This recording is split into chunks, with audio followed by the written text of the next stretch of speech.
The chief of the European Commission, Jean-Claude Juncker, has kicked off Europe's campaign today to convince the austerity-battered Greeks to stay in the Eurozone. Il ne faut pas se suicider parce qu'on a peur de la mort. I elada ine Evropi, I Evropi ine elada. Mr Juncker also repeatedly pointed out that he's not the one to blame, he said, for putting the country on the brink of financial ruin. I tried again and again. I have done everything that can be done. I myself have never been short of determination or patience. I have explored all the possibilities to accommodate the Greek concerns. RT's Europe correspondent Peter Oliver has been following the growing anxiety in the EU then over the unravelling Greek drama. Well, there's great anxiousness really across the European leaders, and that was epitomised by Jean-Claude Juncker. The European Commission President is pretty much staring down the barrel of his life's work, the euro, crumbling in front of him. He also suggested the door could be still open for Greece, but said he didn't have any new proposals to put forward just yet.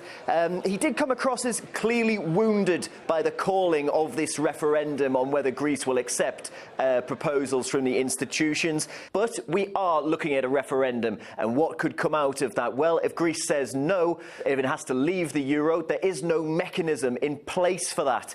And we've been hearing from European leaders who are calling on the Greek people to show unity and solidarity with the rest of the single currency nations. None of us knows the consequences of a Greek exit from the Eurozone, neither politically nor economically. So we should do everything to ensure Greece stays in the Eurozone. The current bailout, of course, expires Tuesday, the same day Greece has to pay €1.6 billion to the International Monetary Fund. Now, if it fails to find the money, the country looks almost certain to default. RT's Harry Fear next then from the Greek capital.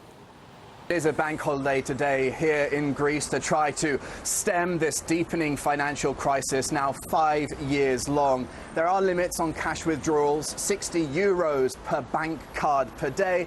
The banks are set to reopen on July 7th. That's 2 days after the July 5th date, when Greeks will go to the polls at this snap referendum to vote on whether or not to accept the Troika's bailout conditions. Now, speaking to Athenians on the streets of Greece today, there is, of course, unsurprisingly, much uncertainty and also division about this whole situation, about the financial plight ordinary families are facing, and also about how individuals will vote on Sunday at the referendum. But certainly what's clear is that the most passionate individuals are the ones with anger for Europe.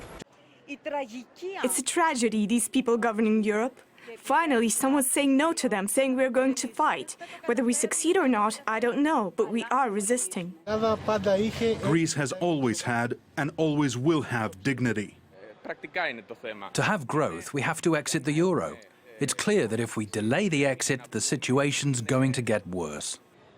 Why not exit? We're not dead yet. Do they want to take everything from us? Unprecedented moments here in Athens for Greece. Certainly unknown unknowns as implications for the Greek economy, for the Eurozone and for Europe itself. We're expecting demonstrations here tonight, a mass rally saying no to austerity, called, of course, by the ruling Syriza party.